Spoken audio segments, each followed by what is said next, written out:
ಐತಿಹಾಸಿಕ ದರ್ಶನ.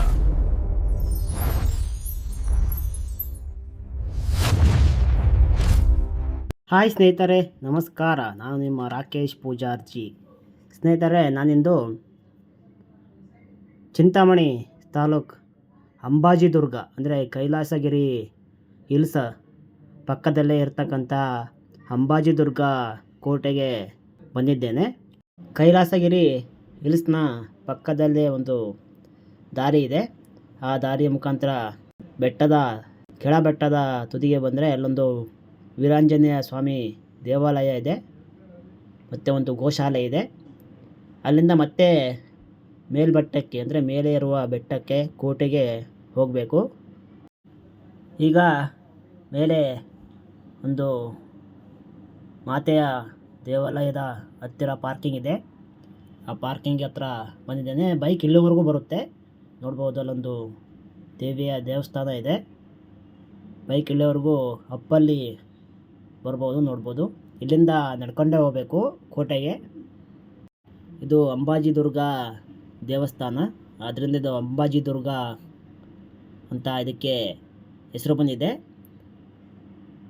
ನೋಡ್ಬೋದು. ಇದು ಮೊದಲು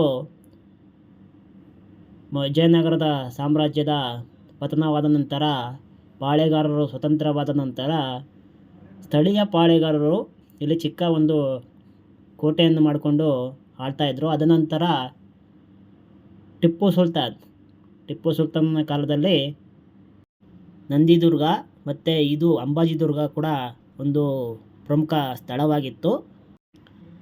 ನೋಡ್ಬೋದು ಕಲ್ಲುಗಳನ್ನು ಹೇಗೆ ಕಟ್ ಮಾಡಿದ್ದಾರೆ ಆಗಿನ ಕಾಲದಲ್ಲಿ ಅಂತ. ನೀಟಾಗಿ ಮೆಟ್ಟಿಲುಗಳು ಥರ ಜೋಡಿಸಿದ್ದಾರೆ. ಅಂದರೆ ಸೈನಿಕರು ಹತ್ತೋದು ಸ್ವಲ್ಪ ಕಷ್ಟ ಆಗುತ್ತೆ, ಅಂದರೆ ಇಬ್ಬಿಬ್ಬರೇ ಹತ್ತಬೇಕು. ತುಂಬ ಇಳಿಜಾರಿದೆ ನೋಡಿ. ಮಂಜು ಇನ್ನೂ ತುಂಬ ಇದೆ. ಪ್ರಕೃತಿಯ ಸೊಬಗನ್ನು ಇಷ್ಟು ಎತ್ತರದಲ್ಲಿ ನಾನು ಇದ್ದೇನೆ, ನೋಡ್ಬೋದು. ಅಲ್ಲಿ ವೀರಾಂಜನೇಯ ಟೆಂಪಲ್ ಕೂಡ ಕಾಣಿಸುತ್ತೆ, ಪಕ್ಕದಲ್ಲಿರ್ತಕ್ಕಂತಹ ಒಂದು ಬೆಟ್ಟವು ಕೂಡ ಕಾಣಿಸುತ್ತೆ. ಇದೇ ನೋಡಿ ಅಂಬಾಜಿದುರ್ಗದ ಮುಖ್ಯ ದ್ವಾರ.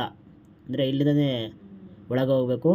ಎಲ್ಲ ಶಿಥಿಲಾವಸ್ಥೆ, ಅಂದರೆ ಎಲ್ಲ ಬಿದ್ದೋಗೋ ರೀತಿ ಇದೆ. ಬನ್ನಿ, ಇಲ್ಲೊಂದು ಆಂಜನೇಯ ಸ್ವಾಮಿ ಪುಟ್ಟ ಗುಡಿ ಇದೆ ನೋಡಿ. ಊರುಗಳು ಎಲ್ಲ ಊರುಗಳಲ್ಲೂ ಆಂಜನೇಯ ಸ್ವಾಮಿ ಊರುಗಳು ಕಾಯ್ತಾನೆ ಅಂತ ಊರ ಮುಂದೆ ಇರುತ್ತೆ. ಇಲ್ಲೂ ಕೂಡ ಒಂದು ಕೋಟೆಯ ಮುಂದೆ ಆಂಜನೇಯ ಸ್ವಾಮಿಯನ್ನು ವಿಗ್ರಹ ಕೆತ್ತಿ ಪೂಜೆ ಮಾಡ್ತಿದ್ದಾರೆ.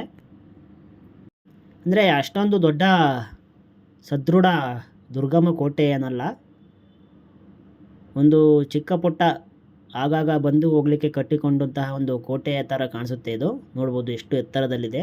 ಇಷ್ಟು ಎತ್ತರಕ್ಕೆ ಬರಲಿಕ್ಕೆ ಸುಸ್ತಾಗುತ್ತೆ. ನನಗಂತೂ ತುಂಬ ಸುಸ್ತಾಗಿದೆ ಇಷ್ಟು ಎತ್ತರಕ್ಕೆ ಬರಲಿಕ್ಕೆ.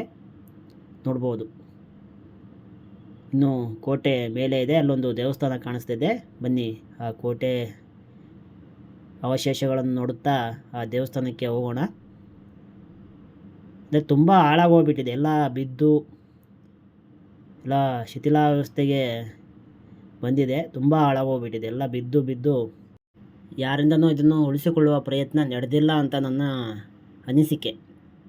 ಅಷ್ಟೊಂದು ಪ್ರಮುಖವಾದ ಸ್ಥಳ ಆಗಿಲ್ಲದೆ ಕಾರಣ ಇದರ ಬಗ್ಗೆ ಯಾರೂ ಅಷ್ಟೊಂದು ಗಮನ ಹರಿಸಿಲ್ಲ ಅನ್ನೋದು ನನ್ನ ಅನಿಸಿಕೆ ಆಗಿದೆ. ಯಾಕೆಂದರೆ ಎಲ್ಲ ನಾಶವಾಗಿ ಹೋಗಿದೆ ಅಂತ ಅನ್ಬೋದು. ಅಂದರೆ ಚಾರಣಕ್ಕೆ, ಅಂದರೆ ಟ್ರೆಕ್ಕಿಂಗಿಗೆ ಒಳ್ಳೆ ಪ್ಲೇಸ್ ಆಗಿದೆ ಇದು ನೋಡಲಿಕ್ಕೆ. ಅಂದರೆ ವೀಕೆಂಡಲ್ಲಿ ಬಂದು ಇಲ್ಲಿ ತಂಗಲಿಕ್ಕೆ ಒಂದು ಪ್ರಶಸ್ತವಾದ ಸ್ಥಳವಾಗಿದೆ. ಆದರೆ ಹೇಳ್ಕೊಳ್ಳುವಂಥ ಒಂದು ಬೆಳವಣಿಗೆ, ಹೇಳ್ಕೊಳ್ಳುವಂಥ ಒಂದು ಸಂರಕ್ಷಣೆ ಇಲ್ಲೆಲ್ಲೂ ಕಾಣಿಸ್ತಾ ಇಲ್ಲ. ಅಂದರೆ ಇದರಿಂದ ಏನೂ ಉಪಯೋಗ ಇಲ್ಲದೇ ಇರೋ ಕಾರಣ ಸರ್ಕಾರನೂ ಇದ್ರ ಬಗ್ಗೆ ತಲೆ ಕೆಡಿಸ್ಕೊಂಡಿಲ್ಲ. ಯಾಕೆಂದರೆ ಬೇರೆ ಕೋಟೆಗಳಾದರೆ ಎಂಟ್ರೆನ್ಸ್ ಫೀಸ್ ಬರುತ್ತೆ, ಇನ್ನು ಬೇರೆ ಕಡೆಯಿಂದ ಧನಮೂಲ ಬರುತ್ತೆ. ಆದರೆ ಇದಕ್ಕೆ ಯಾವುದೇ ಎಂಟ್ರೆನ್ಸ್ ಫೀಸ್ ಇಲ್ಲ, ಏನೂ ಇಲ್ಲದೆ ಕಾರಣ ಅದರಿಂದ ಇದ್ರ ಬಗ್ಗೆ ಯಾರೂ ಅಷ್ಟೊಂದು ತಲೆ ಕೆಡಿಸ್ಕೊಂಡಿಲ್ಲ ಅಂತ ಕಾಣಿಸುತ್ತೆ. ನೋಡಿ ಎಲ್ಲ ಅವಶೇಷಗಳು ಹಾಗೆ ಬಿದ್ದಿವೆ. ಬನ್ನಿ, ಇಲ್ಲೊಂದು ದೇವಾಲಯ ಇದೆ, ಹೋಗಿ ನೋಡೋಣ. ಇದೊಂದು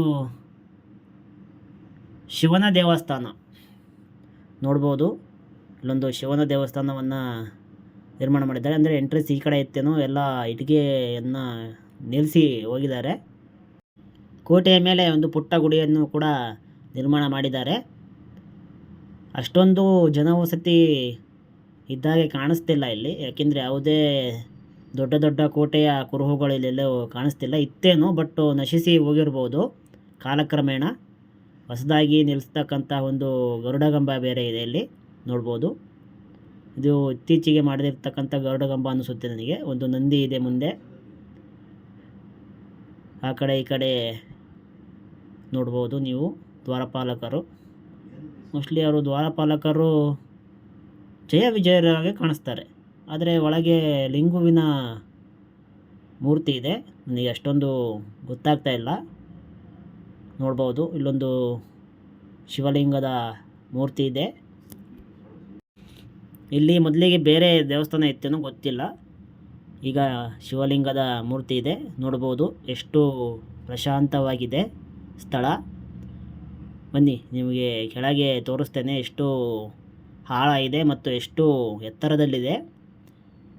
ಬೇರೆ ಬೇರೆ ಜನ ಬಂದು ಇಲ್ಲಿ ಫೋಟೋ ಅಷ್ಟಕ್ಕೆ ಬರ್ತಾರೆ, ಇಲ್ಲಿ ಅದನ್ನು ನೋಡಲಿಕ್ಕೆ ಬರೋಲ್ಲ. ನೋಡಿ ಎಷ್ಟು ಮಂಜು ಕವಿದ ವಾತಾವರಣ. ಅಂದರೆ ಈಗ ಸೂರ್ಯ ಇದ್ದರೂ ಬೆಳಗ್ಗೆ ಒಂದು 11 ಗಂಟೆ ಟೈಮ್ ಆಗಿದೆ, ಆದರೂ ಕೂಡ ಎಷ್ಟು ಮಂಜು ಕಾಣಿಸ್ತಾ ಇದೆ. ಅಷ್ಟೊಂದು ಕ್ಲಿಯರಾಗಿ ಕಾಣಿಸ್ತಾ ಇಲ್ಲ ಕೆಳಗೆ. ಇಲ್ಲಿಂದ ಬಿದ್ದರೆ ಒಂದು ಪಾರ್ಟ್ಸು ಸಿಗೋಲ್ಲ, ಆ ಥರ ಹೋಗ್ಬಿಡ್ತೀವಿ. ಬನ್ನಿ ಮುಂದೆ ಹೋಗೋಣ. ಇದು ಕೋಟೆಯ 2ನೇ ಹಂತ ಅನಿಸುತ್ತೆ. ನೋಡ್ಬೋದು ಇಲ್ಲೊಂದು ಕಂದಕ ಬೇರೆ ಇದೆ.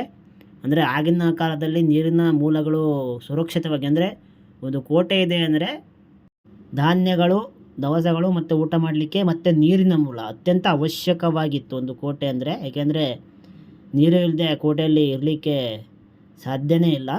ನೋಡ್ಬೋದು ಕಲ್ಲುಗಳನ್ನೆಲ್ಲ ನಿಲ್ಲಿಸಿ ಹೋಗಿದ್ದಾರೆ ನಮ್ಮ ಜನ. ಕಲ್ಲುಗಳನ್ನು ಮಾತ್ರ ನಿಲ್ಲಿಸ್ತಾರೆ, ಆದರೆ ಸಂರಕ್ಷಣೆ ಮಾಡುವಂಥ ಒಂದು ಕೆಲಸವನ್ನು ಯಾರೂ ಮಾಡಲ್ಲ. ನಂಬಿಕೆ ಇರಲಿ, ಮೂಢನಂಬಿಕೆ ಬೇಡ. ನೋಡ್ಬೋದು ಇಲ್ಲೊಂದು ಕಂದಕ ಇದೆ, ಅಂದರೆ ನೀರಿನ ಮೂಲ ಇಲ್ಲಿ ಇದೆ. ಮಳೆಗಾಲದಲ್ಲಿ ನೀರಿರುತ್ತೆ, ಆದರೆ ಈಗ ಬೇಸಿಗೆ ಆಗಿರೋದ್ರಿಂದ ನೀರೆಲ್ಲ ಬತ್ತಿ ಹೋಗಿದೆ. ಇದು ಕೋಟೆಯ 2ನೇ ಹಂತ, ಅಂದರೆ ಮೇಲೇ ದೇವಸ್ಥಾನ ಇದ್ದಿದ್ದು ಅಲ್ಲೊಂದು ಕೊನೆಯ ಹಂತ ಆಗಿತ್ತು, ಇದು 2ನೇ ಹಂತ ಆಗಿದೆ ಕೋಟೆಯ. ಇನ್ನೊಂದು ಹಂತ ಇದೆ, 3ನೇ ಹಂತ, ಅದನ್ನು ಕೂಡ ತೋರಿಸ್ತೇನೆ ಬನ್ನಿ. ಈ ಕೋಟೆಗೆ ಭೇಟಿ ಕೊಡಲಿಕ್ಕೆ ನಿಮಗೆ ಒಂದು ಮಳೆಗಾಲ ಇಲ್ಲ ಚಳಿಗಾಲದ ಸಮಯದಲ್ಲಿ ಭೇಟಿ ಕೊಟ್ಟರೆ ತುಂಬ ಉತ್ತಮ. ಅಂದರೆ ವಾತಾವರಣ ತುಂಬ ಚೆನ್ನಾಗಿರುತ್ತೆ. ಈಗ ಬೇಸಿಗೆ ಆಗಿರೋದ್ರಿಂದ ಅಷ್ಟೊಂದು ಸ್ವಚ್ಛಂದವಾಗಿ ನೋಡಲಿಕ್ಕೆ ಆಗ್ತಿಲ್ಲ. ಬಿಸಿಲು ಕೂಡ ತುಂಬ ಹೆಚ್ಚಾಗಿದೆ. ನೋಡ್ಬೋದು ಕೋಟೆಯ 2ನೇ ಹಂತವಾಗಿದೆ. ಕೋಟೆಯ 2ನೇ ಹಂತಕ್ಕೆ ನಾವೀಗ ಬಂದಿದ್ದೇವೆ. ನೋಡಿ ಇಲ್ಲೊಂದು ನೀರಿನ ಮೂಲ ಇದೆ. ಬನ್ನಿ ಎಷ್ಟು ನೀಟಾಗಿ ನೀರಿನ ಸುರಕ್ಷತೆಯನ್ನು ಆಗಿನ ಕಾಲದಲ್ಲಿ ಮಾಡ್ಕೊಂಡಿದ್ರು ಅಂದರೆ ನಿಮಗೆ ಒಂದು ಅಚ್ಚರಿ ಅನ್ಬೋದು. ಇದೊಂದು ಯಾವುದೋ ಗುಹೆ ಥರ ಕಾಣಿಸುತ್ತೆ, ಯಾವುದೋ ದೇವಸ್ಥಾನದ ಥರ ಕಾಣಿಸುತ್ತೆ, ಆದರೆ ಇದು ದೇವಸ್ಥಾನ ಅಲ್ಲ, ಗುಹೆನೂ ಅಲ್ಲ. ಬನ್ನಿ ನೀವೇ ನೋಡಿ ಅದರೊಳಗೆ ಏನಿದೆ ಅಂತ.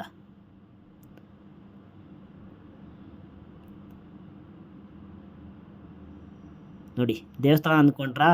ಅಲ್ಲ, ಇದೊಂದು ನೀರಿನ ಮೂಲ. ಮಳೆಗಾಲದಲ್ಲಿ ಓಕೆ, ಮಳೆ ಬರುತ್ತೆ, ನೀರಿರುತ್ತೆ. ಚಳಿಗಾಲದಲ್ಲಿ ಸ್ವಲ್ಪ ನೀರಿರುತ್ತೆ. ಆದರೆ ಬೇಸಿಗೆಯಲ್ಲಿ ಏನು ಮಾಡಬೇಕು?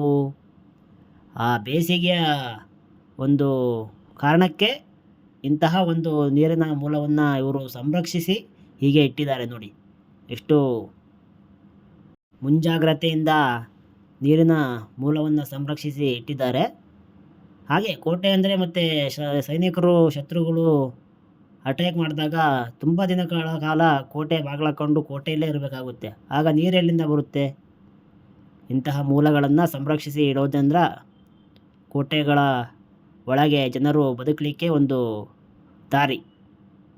ನೋಡ್ಬೋದು ಬೆಟ್ಟದ ಮೇಲಿಂದ ಎಲ್ಲ ಮನೆಗಳು, ರಸ್ತೆಗಳು ಚಿಕ್ಕ ಚಿಕ್ಕ ವಸ್ತುಗಳಂತೆ, ಚಿಕ್ಕ ಪ್ರಾಣಿಗಳಂತೆ ನಮಗೆ ಕಾಣಿಸುತ್ತೆ. ನೋಡಿ ಕೆರೆಗಳೆಲ್ಲ ಕಾಣಿಸುತ್ತೆ, ಬೆಟ್ಟಗಳು.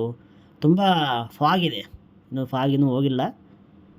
ಮಧ್ಯಾಹ್ನ 11:30 12 ಗಂಟೆ ಆದರೂ ಫಾಗ್ ಹೋಗಿಲ್ಲ. ನೋಡ್ಬೋದು ಎಷ್ಟು ಗಲೀಜು ಮಾಡಿದ್ದಾರೆ. ಉಳಿಸ್ಕೊಳ್ಳೋಕ್ಕೆ ಆಗದೇ ಇದ್ರೂ ಪರವಾಗಿಲ್ಲ, ಈ ಗಲೀಜು ಮಾಡಿ ಹೋಗಬೇಡಿ. ನಮ್ಮ ಜನಕ್ಕೆ ಎಷ್ಟು ಹೇಳಿದ್ರೂ ಅರ್ಥ ಆಗಲ್ಲ. ಹಾಳು ಮಾಡಲಿಕ್ಕೆ ಅಂತಲೇ ನಮ್ಮ ಜನಗಳು ಹುಟ್ಟಿದ್ದಾರೆ ಅನ್ನೋ ಗೊತ್ತಿಲ್ಲ. ಹೋಗಲಿ ಬಿಡಿ, ಅಂಥ ಜನಗಳಿಗೆ ಹೇಳಿ ಕೂಡ ಪ್ರಯೋಜನ ಇಲ್ಲ. ಇಂಥ ಐತಿಹಾಸಿಕ ಸ್ಥಳಗಳನ್ನ ಹೇಗೆ ರಕ್ಷಿಸ್ಕೋಬೇಕು ಅನ್ನೋದು ಸರ್ಕಾರಕ್ಕೂ ಬೇಕಿಲ್ಲ, ಜನಗಳಿಗೂ ಬೇಕಿಲ್ಲ. ನಮ್ಮಂಥ ಐತಿಹಾಸಿಕ ಪ್ರೇಮಿಗಳಿಗೆ ಒಂದು ನೋವಿನ ಸಂಗತಿ ಇಂಥವೆಲ್ಲ. ನೋಡಿ, ಇಲ್ಲೊಂದು ಕೋಟೆಯನ್ನು ಕಟ್ಟಿದ್ದಾರೆ. ಇದು 3ನೇ ಹಂತದ ಕೋಟೆ. ಬರೀ ಕೋಟೆ ಕಟ್ಟಿಲ್ಲ, ಇಲ್ಲಿ ನೀವು ನೋಡ್ಬೋದು.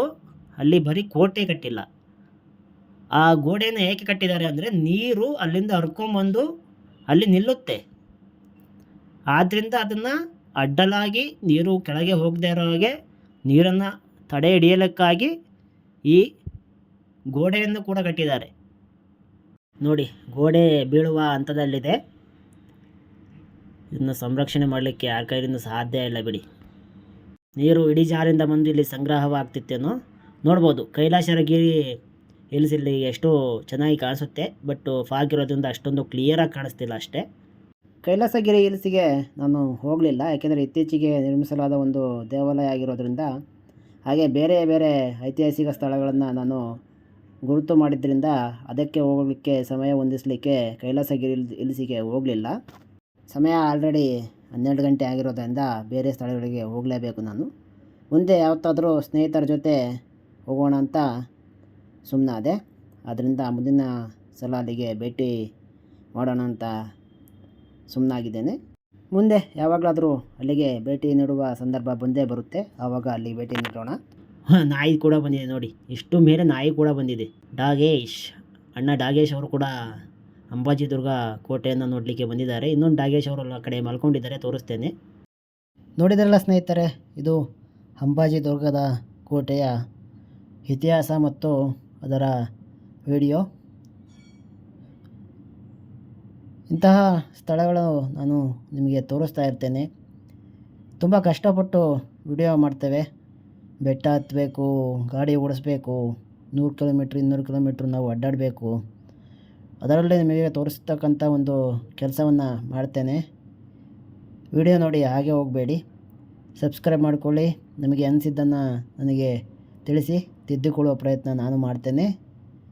ಹಾಗೆ ಹೋದರೆ ಒಂಥರ ನಮಗೂ ಬೇಜಾರಾಗ್ತದೆ, ಏಕೆಂದರೆ ಇಷ್ಟೊಂದು ಕಷ್ಟಪಟ್ಟು ಮೇಲೆಲ್ಲ ನೋಡಿ ನಿಮಗೆ ತೋರಿಸಿ ಅದನ್ನು ವಿಡಿಯೋ ಮಾಡಿಕೊಂಡು ಬರ್ತೇವೆ. ಅದರಿಂದ ದಯವಿಟ್ಟು ಸಬ್ಸ್ಕ್ರೈಬ್ ಮಾಡಿಕೊಳ್ಳಿ, ನಿಮ್ಮ ಅನಿಸಿಕೆ ತಿಳಿಸಿ.